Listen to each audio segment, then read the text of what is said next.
오늘 주일 예배 오신 여러분 주님의 이름으로 사랑합니다. 아멘. 우리 옆에 분과 반갑게 인사합니다. 주님의 이름으로 사랑합니다.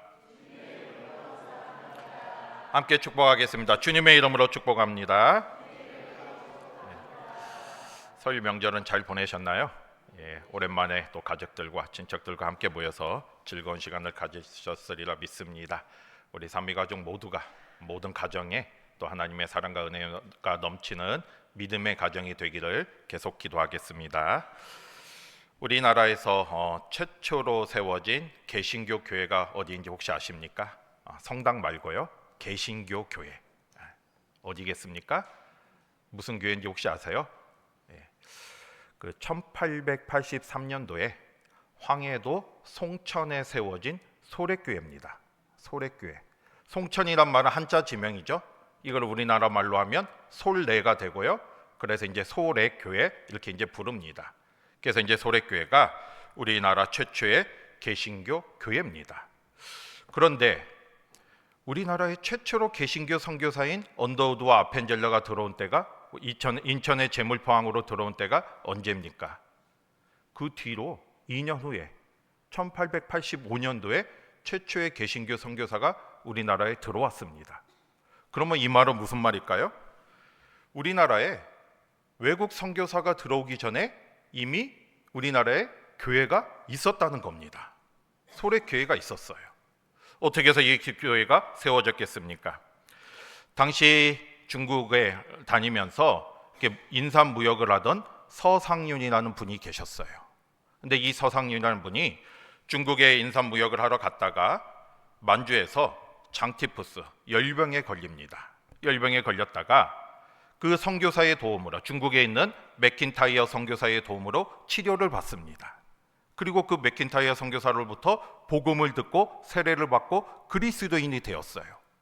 그리고 이제 완전히 삶이 변화가 되어서 이제 그 선교사들과 함께 중국에 이제 노스 선교사들 있고 여러 선교사들이 있었는데 이 선교사들과 함께 사명을 가지고 무슨 일을 했냐면 이 성경을 우리나라 말로 번역을 하는 일을 했어요. 그래서 이 땅에 이미 우리나라 선교사, 이 아펜젤러나 언더우드 선교사가 오기 전에 이미 이 땅에 우리나라의 말로 번역된 성경이 있었습니다. 그래서 이 서상윤이라는 분이 이제 이 번역된 성경을 들고 국내로 들어와 가지고 그 황해도 지역에서 복음을 이제 전도하기 시작하다가 그 황해도 송천 땅에서 교회를 세웁니다. 그래서 그 교회가 최초의 우리나라 개신교 교회가 된 소래교회가 된 거죠. 이 우리나라 교회는요, 외국인 선교사가 들어와서 세운 것이 아니라 우리나라 사람이 이미 중국에서 복음을 듣고 와서 세운 교회가 된 겁니다. 나중에 언더우드 선교사가요, 이제 전국을 다니면서 이렇게 복음을 전할 때 황해도 지방을 갑니다. 그때 이제 소래교회를 방문하게 되면서 이런 말을 했어요.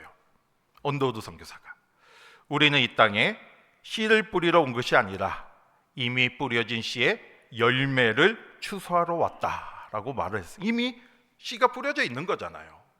자기가 최초의 이 선교사로 이 미지아 땅에 첫 발을 들였는데 이미 교회는 있었습니다. 얼마나 놀랐겠습니까? 여러분, 제가 왜 이 말을 하면서 오늘 말씀을 시작하겠습니까? 오늘 말씀을 보고 있는 이 골로새 교회가 바로 그런 교회였기 때문이에요. 오늘 골로새서는 바울이 골로새 교회 성도들에게 쓴 편지입니다. 그런데 이 골로새 교회는요, 바울이 개척한 교회가 아닙니다. 다시 말해서 바울은 이 골로새라는 도시에 가본 적이 없어요. 여러분, 골로새서 2장 1절을 보면요, 바울은 골로새 교회와 라오디게아 교회의 교인들을 향해서 뭐라고 고백합니까? 2장 1절에 보면 육신의 얼굴을 보지 못한 자들이라 이렇게 말하고 있어요. 이게 다시 말해서 바울은 이 골로새 교회 교인들을 직접 본 적이 한 번도 없습니다. 자기가 개척한 교회가 아니기 때문에, 바울이 직접 가서 세워진 교회가 아니기 때문에 한 번도 그들을 만나본 적이 없어요.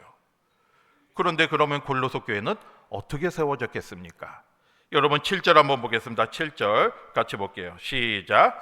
이와 같이 우리와 함께 종된 사랑하는 너희가 배웠나니 그는 너희를 위한 그리스도의 신실한 일꾼이요.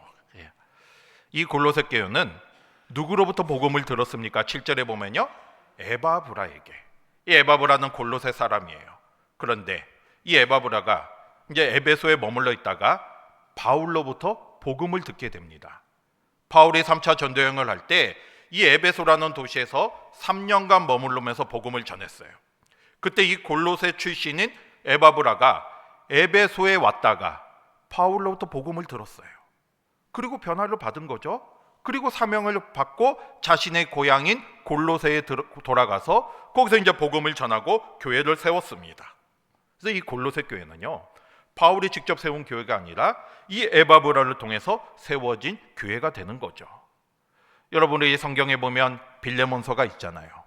이 빌레몬의 집이 골로새 교회입니다. 가정교회죠. 이렇게 이제 시작한 교회였어요. 그런데 바울이요, 왜 이 골로새에 이 편지를 쓰게 되었겠습니까? 처음에는 이 골로새 교회도요, 믿음 안에서 많은 열매를 맺으며 성장했습니다. 그런데 이제 성장하다 보니까 그 안에 문제가 생기기 시작한 거예요. 당시 초대교회가 다 똑같은 문제가 있었습니다. 여러 가지 문제들이 있었지만 특별히 이단 사상이 교회 안에 들어와가지고 이단, 그 예수 그리스도를 통한 구원의 그 진리를 위협하기 시작했어요. 그러니까 꼭 예수님이 아니어도 이렇게 복음을 이렇게 예수님이 아니어도 구원을 받을 수 있다는 이 어떤 이단 사상이 이 교회 안에 들어와서 혼란스럽게 한 겁니다. 처음에는 에바브라가 자신의 힘으로 이걸 해결해 보려고 했지만 할 수가 없죠. 그래서 이 당시 바울이 노마 감옥에 갇혀 있었는데 이 노마 감옥에 갇혀 있는 바울을 찾아와요, 직접. 그래서 이 바울을 찾아와서 이 골로새 교회의 상황을 이야기합니다. 바울이 그 이야기를 듣고 이 골로새 교회를 향해서 쓴 편지가 바로 골로새서입니다. 여러분, 이 골로새서를 보면요, 이 바울이 자기가 직접 세운 교회는 아니지만 얼마만큼 이 골로새 교회에 사랑을 가지고 관심을 가지고 있었는지를 알 수가 있죠. 여러분, 3절 한번 보겠습니다. 3절 같이 보겠습니다. 바울이 얼마만큼 이 골로새 교회를 생각하고 있는지 우리는 3절을 통해서 알 수가 있습니다. 3절 같이 보겠습니다. 시작. 우리가 너희를 위하여 기도할 때마다 하나님 곧 우리 주 예수 그리스도의 아버지께 감사하노라. 아멘. 바울이 골로새 교인들을 향해서, 골로새 교회를 향해서 뭐라고 고백하고 있습니까? 내가 너희를 위하여 기도할 때마다 감사한다는 거죠. 이게 다시 말해서 바울은 골로새 교회를 해서 늘 기도했습니다. 여러분 생각해 보세요. 바울이 자신도 가보지 않은 이 골로새라는 도시에 이 자신이 복음을 전한 에바브라를 통해서 신앙 공동체가 세워지고 교회가 세워졌다는 그 이야기를 듣고 얼마나 기뻤겠습니까? 자기가 가지 않았지만 이렇게 여러 곳에서 복음의 씨앗이 뿌려지고 복음의 열매가 맺어진다는 이 사실을 듣고는 하나님의 놀라운 역사와 은혜에 감사할 수밖에 없었어요. 그래서 바울도 지금 이 골로새 교회 성도들의 소식을 듣고 한 번도 얼굴을 본 적이 없지만 그들을 위해서 기도하면서 하나님 앞에 감사하고 있습니다. 여러분, 우리도 마찬가지예요. 우리는 다 주님 안에서 한 형제 자매잖아요. 우리가 세계 교회를 위해서 직접 만난 적은 없지만 우리가 기도해야 할 이유가 바로 이것이죠. 우리는 주님 안에서 한 형제 자매이기 때문에 서로가 서로를 위해서 기도하며 나아가야 합니다. 바울도 골로새 교회를 위해서 그 모습을 보고 감사하며 하나님 앞에 나아갔습니다. 여러분, 그러면 바울이 이 골로새 교회에 대해서 감사할 수 있었던 게 무엇이겠습니까? 이 골로새 교회가 복음의 열매를 맺어가기 시작했다는 걸 듣고 감사했어요. 어떤 복음의 열매를 맺었는지 우리는 4절과 5절을 통해서 알 수가 있습니다. 4절 5절 같이 보겠습니다. 시작. 이는 모든 성도에 대한 사랑을 들었으며 너희를 위하여 하늘에 쌓아둔 소망으로 말미암음이니 곧 너희가 전에 복음 진리의 말씀을 들은 것이라. 아멘. 여러분, 골로새 교회 안에 어떤 복음의 열매가 맺어졌습니까? 4절과 5절로 보면 세 가지가 있어요. 뭐가 있어요? 믿음과 사랑과 소망.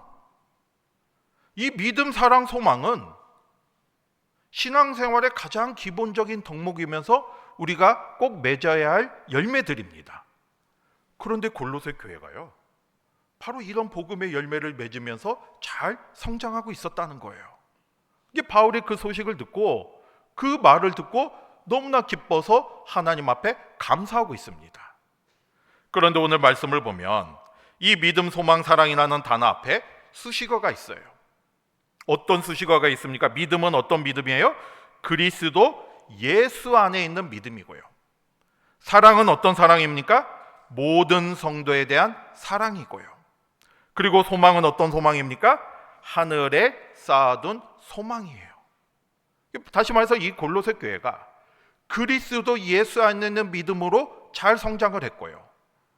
또 서로 모든 성도 안에 사랑의 모습으로 교제하며 나아갔고요. 또 하늘에 쌓아둔 소망을 가지고 끝까지 믿음으로 달려갔습니다. 그 모습을, 그 소식을 듣고 바울이 감사하며 나아가고 있어요. 여러분, 저는 우리 교회도 이런 교회가 되기를 바랍니다. 저와 여러분 모두도 이런 삶이 되기를 바랍니다. 그리스도 예수 안에 있는 믿음을 가지고요. 또 모든 성도가 주님의 사랑으로 함께 교제하며 나가기를 바라고요. 그리고 더 나아가서 하늘에 쌓아둔 소망을 가지고 끝까지 주님의 길을 걸어가는 저와 여러분이 되시기를 주님의 이름으로 축복합니다. 그러면 그리스도 예수 안에 있는 믿음이 무엇이겠습니까? 그냥 믿음도 아니고요. 그리스도 예수 안에 있는 믿음이에요. 여러분, 그리스도 예수 안에 있는 믿음은요, 단순히 그 예수님을 지식으로 아는 데 머무르지 않고 말 그대로 주님 안에서, 그리고 주님이 또 내 안에 거함으로써 주님이 나의 삶의 주인이 되는 그런 믿음이에요. 우리가 믿음을 가질 때 그냥 머리로만 예수님을 아는 게 아니고요, 가슴으로 주님을 온전히 믿어야 하는 거고요. 그리고 내가 주님 안에 거함으로써, 그리고 주님이 내 안에 거함으로써 나의 삶의 주인이 되는 겁니다. 그러면 우리가 어떻게 하겠습니까? 그냥 단순히 예수님을 믿는 믿음으로 끝나는 게 아니라 주님이 나의 삶의 주인이 되기 때문에 나는 주님의 말씀에 순종하며 살아가게 되는 거죠. 주님이 원하는 삶을 살아가게 되는 겁니다.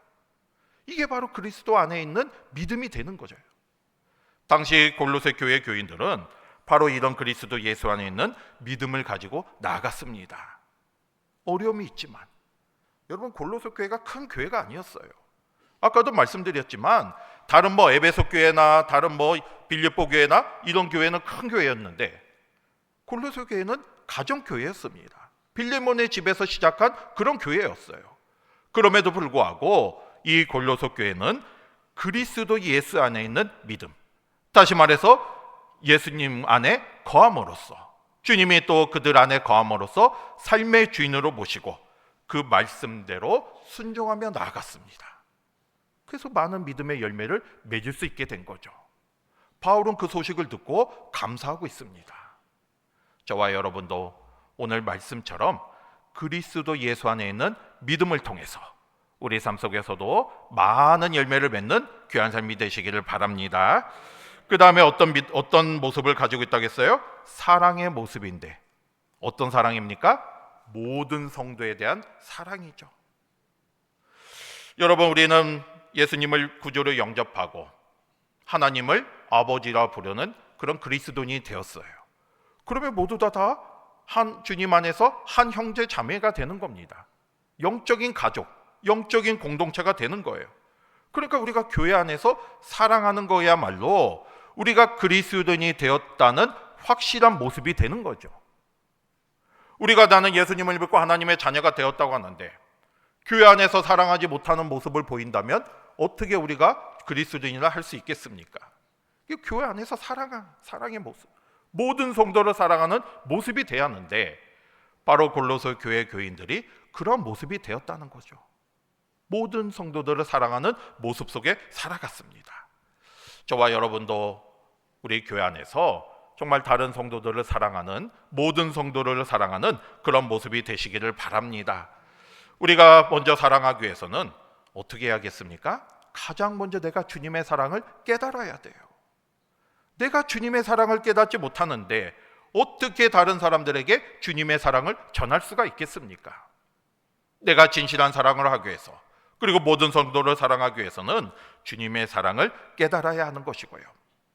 하나님의 사랑을 깨닫는 사람, 주님의 사랑을 깨닫는 사람만이 주님의 사랑으로 온전한 사랑의 모습을 보여줄 수가 있습니다. 여러분, 예수님께서도 십자가에 달려 돌아가시기 전날 밤에 마지막으로 제자들과 식사하면서 무슨 말씀을 하셨습니까? 새 계명을 너에게 주노니 서로 사랑하라. 그리고 뭐라고 말씀하셨어요? 내가 너희를 사랑한 것 같이 너희도 서로 사랑하라 말씀하셨어요. 예수님도 아신 거예요. 우리가 서로 사랑하기 위해서는 그 예수님의 사랑을 깨달을 때 가능한 겁니다. 예수님이 우리를 사랑하신 것 같이 사랑하라 말씀해 주셨잖아요. 십자가 죽음을 앞두고 예수님은 우리를 위해서 십자가에 달려 죽으시기까지, 생명을 주시기까지 우리를 사랑하셨습니다. 우리가 그 십자가의 사랑을 깨달을 때 우리도 서로 사랑할 수가 있는 것이죠. 골로새 교회 교인들은요, 바로 이 사랑을 깨달았어요. 주님의 그 십자가 사랑을 깨닫고 그 사랑의 모습으로 서로를 사랑하며 나아갔고요, 그 교회 안에서 많은 사랑의 열매를 맺을 수가 있었습니다. 바울이 그 소식을 듣고 그 모습을 보고 골로새 교회의 교인들의 그 모든 성도를 사랑한 그 사랑의 모습에 감사하고 있어요. 저와 여러분도 주님의 십자가 사랑을 깨닫고 서로 사랑하는 우리 모두가 되시기를 바랍니다. 그리고 또 무엇에 대해서 감사하고 있습니까? 5절에 나오는 하늘에 쌓아둔 소망이에요. 너희를 위하여 하늘에 쌓아둔 소망이라고 했습니다. 여러분, 무엇을 하늘에 쌓아두겠습니까? 우리가 이렇게 주님의 일을 할 때 하늘에 무엇이 쌓인다고 말하는 거예요? 하늘에 상급이 쌓이잖아요. 이 골로새 교인들은 바로 그걸 바라보며 나아갔습니다. 비록 이 땅에 살아가고 있지만 이 땅에서 이 세상에 소망을 두는 게 아니라 하늘의 영광과 하늘의 상급을 두며 나아갔습니다. 여러분, 쌓아둔다는 말이 무슨 말이 같습니까? 지금 당장 사용하지 않고 미래를 위해 비축하는 거잖아요. 우리가 은행에 저축을 하는 것도 지금 당장 막 써버리고 없애버리는 것이 아니라 지금은 좀 힘들어도 미래를 위해 저축을 하는 거예요. 이게 지금 쌓아둔다는 것이 바로 그런 개념입니다.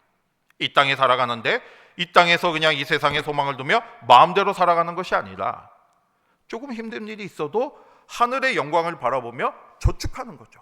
하늘의 상급을 쌓아두는 거예요. 여러분, 우리 그리스도인들은 바로 세상을 소망을 두며 살아가는 것이 아니라 하늘의 영광을 바라보며 하늘의 소망을 바라보며 하늘의 상급을 쌓아두고 있는 그런 사람들이에요. 마태복음 6장에 보면 예수님도 말씀하셨습니다. 보물을 하늘에 쌓아두라. 그 하늘에 쌓아둔 보물은 좀이 먹거나 녹이 슬거나 도둑들이 와서 훔쳐가지도 못한다 말씀하고 있습니다.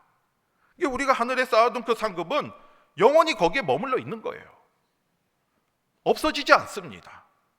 우리가 그 사실을 깨닫고 하늘의 상급을 쌓아두는 저와 여러분이 되시기를 바랍니다.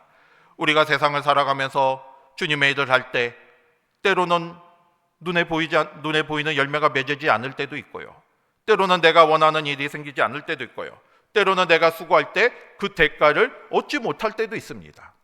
하지만 분명한 것은 내가 주님의 뜻에 순종하며 살아갈 때 당장 눈앞에 나에게 대가가 없어도 그 대가는 어디에 쌓여가고 있는 거예요? 하늘에 쌓여가고 있어요. 하늘의 상급에 쌓여가고 있습니다. 그 상급은 없어지지 않아요. 그걸 바라보며 나아가야 한다는 거죠. 골로새 교회 교인들은 바로 이걸 바라보며 나아갔습니다. 하늘에 쌓아둔 상급을 소망하며 그걸 바라보며 하늘의 영광을 위해서 살아갔던 거예요. 그래서 바울이 그 모습을 보며 감사하며 지금 이렇게 나아가고 있는 거죠. 여러분, 골로새 교회는 이렇게 그리스도 예수 안에 있는 믿음으로, 그리고 또 모든 성도를 사랑하는 그 사랑의 마음으로, 그리고 하늘에 쌓아둔 소망을 가지고 살아갔던 것이고요, 이런 모습을 통해서 많은 복음의 열매를 맺을 수가 있었습니다. 저는 우리 교회, 우리 모든 성도님들도 이런 모습이 되시기를 바랍니다. 믿음, 소망, 사랑, 이 세 가지 덕목은 우리가 가져야 할 기본적인 모습들이에요. 저와 여러분 모두가 오늘 이 말씀을 통해서 우리도 이 복음의 열매를 맺어가야 하는데 그리스도 예수 안에 있는 그런 믿음 위에서, 그리고 모든 성도를 사랑하는 그 모습 가운데, 그리고 이 세상이 아닌 하늘의 소망을 두고 살아가는 그 모습을 통해서 많은 복음의 열매를 맺어가는 저와 여러분이 되시기를 주님의 이름으로 축복합니다. 그러면 골로새 교회는요, 어떻게 해서 이런 모습들을 쌓아갈 수 있었겠습니까? 어떻게 해서 이 믿음, 소망, 사랑, 이 복음의 열매들을 쌓아갈 수 있었겠습니까? 우리는 그 길을 5절과 6절을 통해서 알 수가 있어요. 여러분, 5절, 6절 같이 한번 다시 보겠습니다. 시작. 너희를 위하여 복음 진리의 말씀을 들은 것이라. 이 복음이 이미 너희에게 이름에 너희가 듣고 참으로 하나님의 은혜를 깨달은 날부터 너희 중에서 이와 같이 또한 온 천하에서도 열매를 맺어 자라는도다. 아멘. 여러분, 5절 하반절에 보면요, 이 골로새 교회 교인들이 복음의 열매를 맺을 수 있었던 게 뭐라고 지금 말하고 있습니까? 그들이 무엇을 들었기 때문에요? 복음 진리의 말씀을 들었기 때문이에요. 이 골로새 교인들이 이렇게 신앙으로 성숙하고 많은 열매를 맺을 수 있었던 것은 어느 날 그냥 하루아침에 갑자기 변한 게 아닙니다. 처음에 그들이 무엇을 들었기 때문이에요? 복음 진리의 말씀을 들었기 때문이에요. 에바브로부터 이 말씀을 들었기 때문에, 예수 그리스도를 통한 구원의 진리의 말씀을 들었고, 또 예수님이 말씀하신 그 여러 가지 복음을 들었기 때문에 그 말씀으로 이들이 변화가 되었고 신앙이 자라면서 복음의 열매를 맺을 수 있었다는 거죠. 여러분, 우리도 마찬가지예요. 우리가 올바른 신앙생활을 하기 위해서는 가장 먼저 이 복음 진리의 말씀을 들어야 합니다. 말씀을 듣지 않고 어떻게 우리가 예수님의 사랑을 알 수가 있겠습니까? 말씀을 듣지 않고 어떻게 예수님을 통한 구원의 진리를 알 수 있겠습니까? 이 말씀을 사모하고 말씀을 들을 때 그 말씀이 우리 안에서 능력이 되면서 우리가 변화받고 주님의 자녀로 살아갈 수가 있는 거죠. 이 말씀을 사모하시고 말씀을 듣는 거에 더 나아가는 저와 여러분이 되시기를 바랍니다. 여러분, 씨앗이 뿌려지지 않는데 어떻게 열매를 맺을 수가 있어요? 우리가 열매를 맺기 위해서는, 우리 삶의 열매를 맺기 위해서는 가장 먼저 씨앗이 뿌려져야 하는데, 그 씨앗이 바로 오늘 말씀처럼 복음 진리의 말씀이에요. 말씀이 우리 안에 임해야 합니다. 말씀을 사모하시고 그 말씀을 듣고 저와 여러분 모두가 이 복음의 놀라운 열매를 맺는 그런 삶이 되시기를 바랍니다. 그런데 여러분, 오늘 6절 말씀을 보면요, 더 중요한 말씀이 있어요. 6절만 다시 한번 보겠습니다. 6절 같이 볼게요. 시작. 이 복음이 너희가 듣고 참으로 하나님의 은혜를 깨닫은 날부터 너희 중에서와 같이 또한 온 천하에서도 열매를 맺어 자라는도다. 아멘. 여러분, 6절 말씀을 보면요, 이 골로새 교회 성도들이 이 복음의 열매를 맺을 수 있었던 이유가 무엇이겠습니까? 말씀을 듣는 걸로 끝나지 않고 어떻게 했다는 거예요? 그 말씀이 무엇으로 다가온 거예요? 은혜로 다가왔기 때문이에요. 다시 말해서 이 복음이 너희에게 임하여 너희가 듣고 참으로 하나님의 은혜를 깨달은 날부터 열매가 자랐다고 말씀하고 있습니다. 우리가 이 복음의 열매를 맺기 위해서는 말씀을 듣는 것으로 끝나는 것이 아니라 무엇을 깨달아야 돼요? 은혜를 깨달아야 돼요. 하나님의 은혜를 깨달을 때 우리의 신앙이 자라나고 복음의 열매가 맺어지게 되는 겁니다. 단순히 말씀을 듣는 거로 끝나는 게 아니라 그 말씀이 내 안에서 은혜가 돼야 돼요. 말씀을 들을 때 그냥 한쪽 귀로 흘리고 한쪽 귀로 나아가는 게 아니라 그 말씀이 은혜가 돼서 내 안에서 살아서 역사할 때 그 말씀이 내 안에 변화가 일어나면서 믿음, 소망, 사랑의 열매를 맺게 되는 거죠. 하나님의 은혜를 깨닫기를 바랍니다.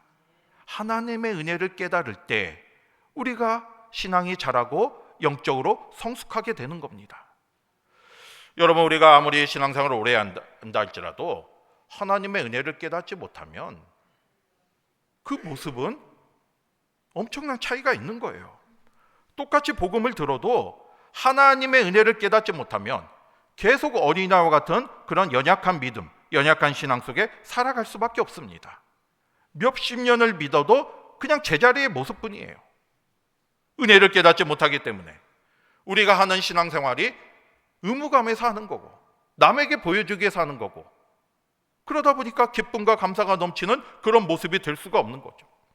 조금만 힘들어도 상처를 받게 되고 또 믿음이 흔들리게 되는 겁니다.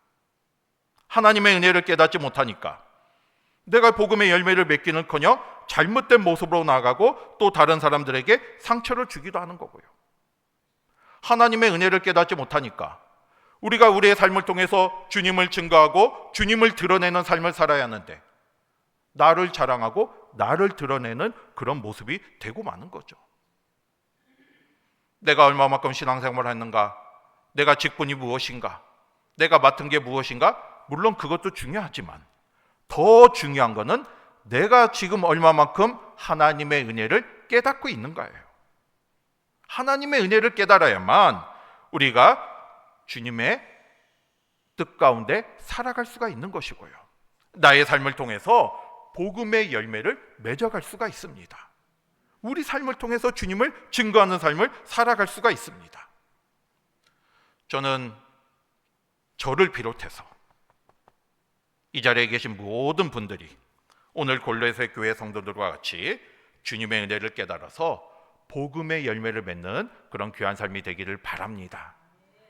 복음의 열매를 맺어야 돼요. 우리 삶 속에서 많은 열매를 맺어가야 합니다. 그러기 위해서 주님의 은혜를 깨달아야 돼요. 여러분, 주님께서는요 이미 우리에게 많은 은혜를 주셨습니다. 가장 큰 은혜가 십자가 사랑이잖아요. 그리고 지금도 우리 각자에게 주님께서 셀 수 없는 은혜를 주셨어요. 내가 그거를 깨닫지 못하니까 그냥 살아가고 있는 건데, 내가 그 은혜를 생각하며 그 은혜를 깨달으면 얼마나 많은 은혜를 주셨는지 모릅니다. 감사하며 나아갈 수밖에 없는 거죠. 은혜를 깨달아야 오늘 말씀처럼 복음의 열매를 맺어갈 수가 있습니다. 여러분, 우리가 그러면 어떻게 하면 주님의 은혜를 깨달을 수 있겠습니까? 하나님의 은혜를 깨닫기 위해서는요 그 은혜를 사모하는 마음을 가지고 있어야 돼요. 내가 은혜를 받아야겠다는 그 사모하는 마음으로 나아가야 합니다. 은혜를 사모하고 그 은혜의 자리에 나오는 자마다 하나님이 은혜를 주신다고 약속하셨어요.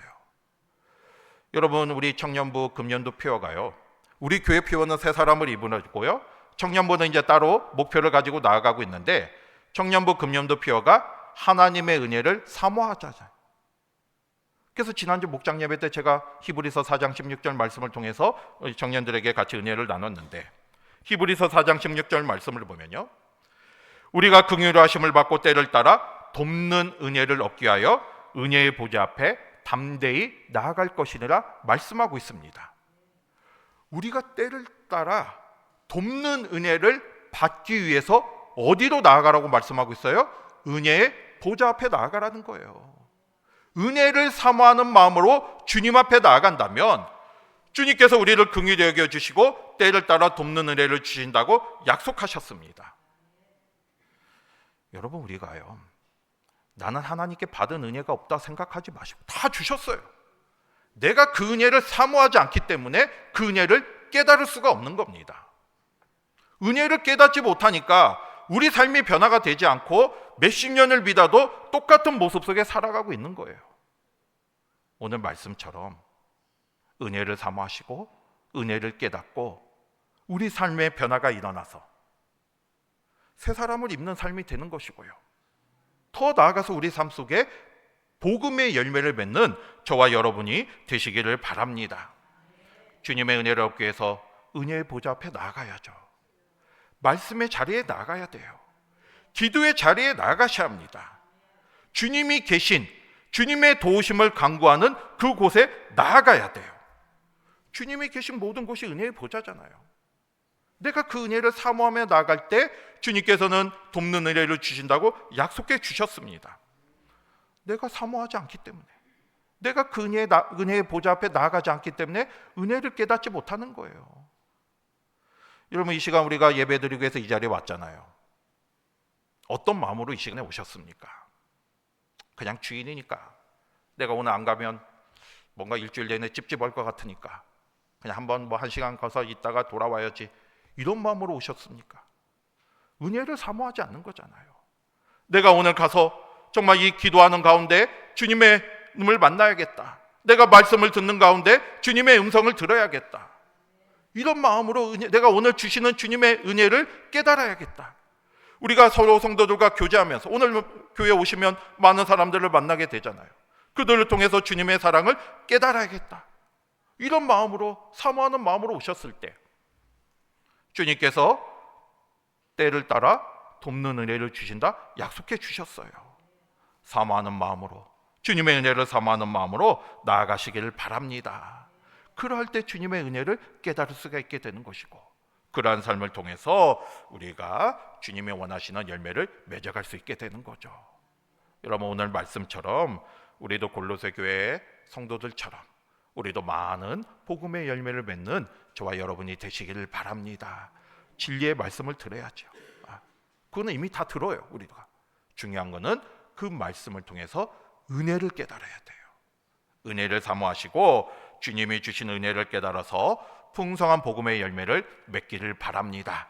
오늘 말씀처럼 우리의 삶이 변화되어서 그리스도 예수 안에 있는 믿음으로, 그리고 모든 성도를 사랑하는 사랑의 모습으로, 그리고 이 땅에서 소망이 아니라 하늘에 상급을 쌓아두고 그걸 바라보며 나아가는 그 소망을 가지고 끝까지 복음의 열매를 맺어가는 저와 여러분이 되시기를 주님의 이름으로 축복합니다. 아멘.